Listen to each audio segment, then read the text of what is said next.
कसाई और शालिग्राम की कहानी। किसी शहर में एक कसाई रहता था। वह रोज जानवर काटकर मांस बेचकर अपना जीवन चलाता था। उसका मन कठोर हो चुका था। उसे पाप पुण्य की कोई चिंता नहीं थी। एक दिन वह जंगल से लौट रहा था। रास्ते में उसे एक चमत्कार काला पत्थर मिला। पत्थर गोल और चिकना था। कसाई ने सोचा, यह पत्थर अच्छा है, इससे तराजू का बाट ठीक रहेगा। वह उसे घर ले आया और अपने बाट के रूप में इस्तेमाल करने लगा। उसे पता नहीं था कि वह पत्थर कोई साधारण पत्थर नहीं, बल्कि भगवान विष्णु का पवित्र शालिग्राम है। कसाई रोज उसी शालिग्राम से मांस तौलता।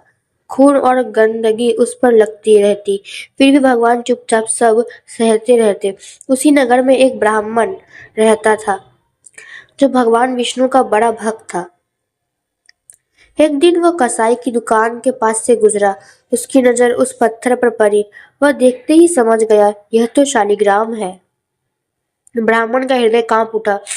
उसने कसाई से कहा, भाई, ये पत्थर मुझे दे दो, मैं इसके बदले तुम्हें नया बाट दे दूंगा।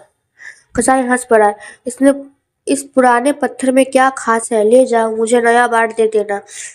ब्राह्मण शालिग्राम को घर ले आया। उसने स्नान कराया, दूध और गंगा जल से अभिषेक किया, फूल चढ़ाए और पूरे प्रेम से पूजा की। रात को ब्राह्मण को सपना आया। भगवान विष्णु प्रकट हुए और बोले, भक्त, मैं तुम्हारी पूजा से प्रसन्न हूँ, लेकिन मुझे कसाई की दुकान की याद आ रही है।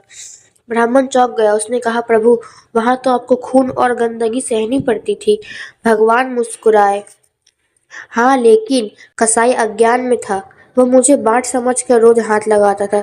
उसके स्पर्श में छल नहीं था। वह जैसा था सच्चा था। तुम्हारी पूजा अच्छी है, पर उसमें थोड़ा अहंकार आ गया है कि तुम मुझे पवित्र रख रहे हो। ब्राह्मण की आंख खुल गई। उसने समझ लिया कि भगवान को बाहरी सफाई से ज्यादा मन की सच्चाई प्रिय है। अगले दिन ब्राह्मण कसाई के पास गया और सारी बात बताई। कसाई रो पड़ा। उसने कहा, मैंने अनजाने में इतना बड़ा अपराध किया। वह ब्राह्मण के साथ गया, भगवान से क्षमा मांगी और उसी दिन से हिंसा छोड़ दी। उसने मेहनत से दूसरा काम शुरू किया और भगवान का भक्त बन गया। भगवान बाहरी दिखावे से नहीं, सच्चे मन और सरल भाव से प्रसन्न होते हैं। श्रीमन नारायण नारायण, हरि हरि।